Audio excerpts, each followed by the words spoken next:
I think we live in a day and age where there are so many distractions and there's so many complexities that we fail to appreciate the simple things in life.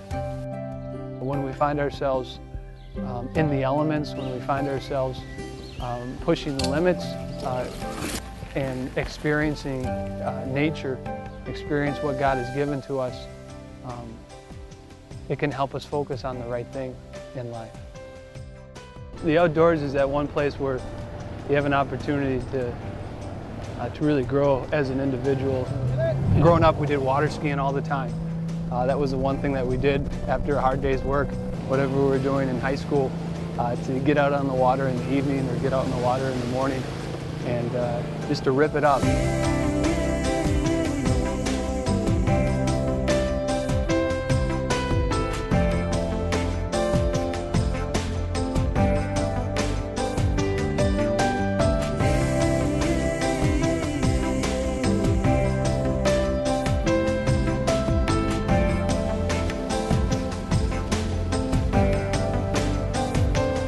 One of the beautiful things about being on expedition and going backpacking and being involved in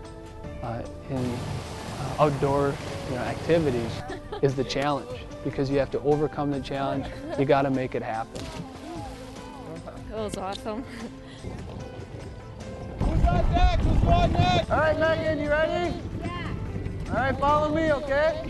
I feel it to be a personal responsibility, a duty, an obligation to be a joyful Christian, to live life vibrantly, to see life as an adventure.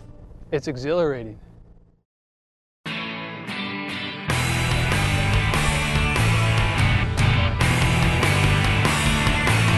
When I came out of high school, there was the mistress of having a jet-setting lifestyle, making a lot of money, being successful in business, traveling around the world. Good to hear from you. How are those tickets coming? Okay, so Larry, I think you've got the deal booked in Sydney. What I'd like to do is change and Making a lot of money was somewhat secondary. It's more the thrill of the chase and being successful in one's own mind.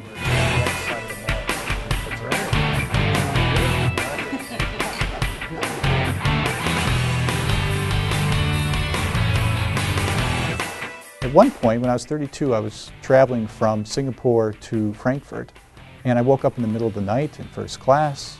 Everybody's asleep, and I said to myself, here I am, I'm 32, I've done everything that I wanted to do, and I found it wanting, and I wanted something deeper and more meaningful. So sometimes when you have everything that you want, you find out it's not enough, and there has to be something more. In New York City, in Manhattan, is where I found the deeper meaning. And it was in the midst of all the skyscrapers, many of the buildings that I valued, that I then came and walked in and found the truth. And the truth was not a thing, it was a person.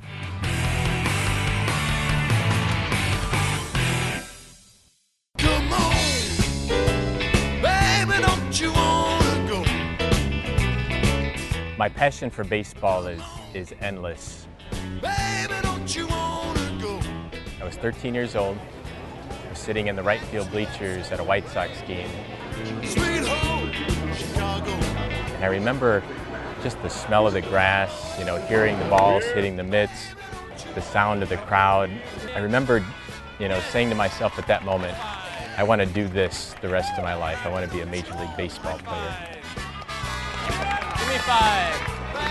There we go. Go White Sox. To achieve greatness in any sport, you have to dedicate your entire life, your entire being to that sport. And I learned so much from playing baseball, learning teamwork, discipline. I thrived on competition.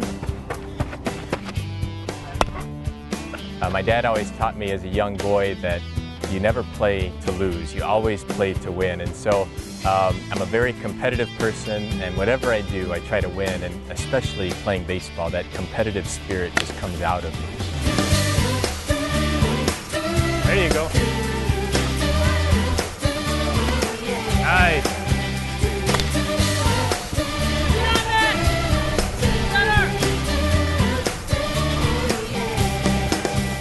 I remember thinking, this is my calling in life, that I was created to be a baseball player. Achieving that dream of getting a scholarship to play at Mississippi State, hitting a grand slam to get us to the College World Series, making it to the College World Series, and getting a chance to play a little professional baseball. All of those things, I thought, I have achieved the most I could ever achieve in this sport.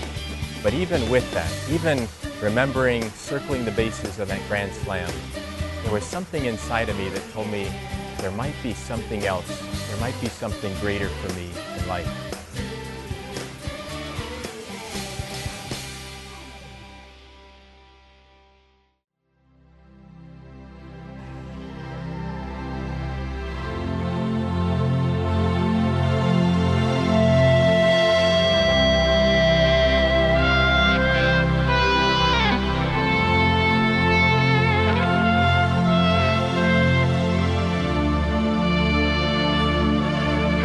I was called.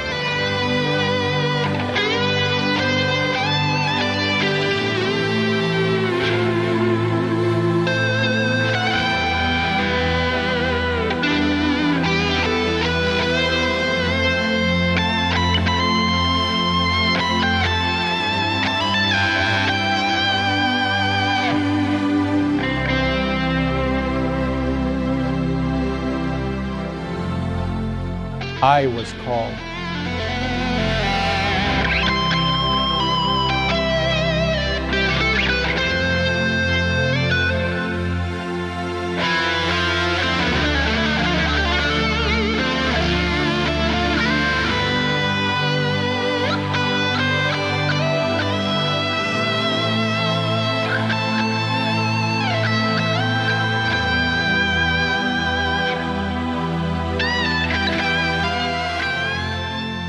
I was called.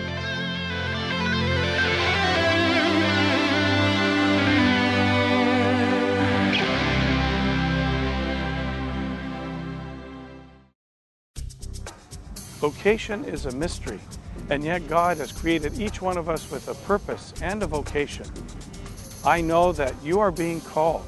God's calling you to some purpose in life, whether the priesthood, religious life, as a married person, a single person, or to another profession. You are being called. Will you answer? I'm a priest, and I can't think of anything else I'd rather be doing with my life. And I've been saying that now for 22 years. 28 years in the priesthood. For me, to be a priest means to serve all people, anywhere in the world. I was drawn to the gospel message, and I really saw priesthood as a way to share the good news and something that could really make a difference in people's lives.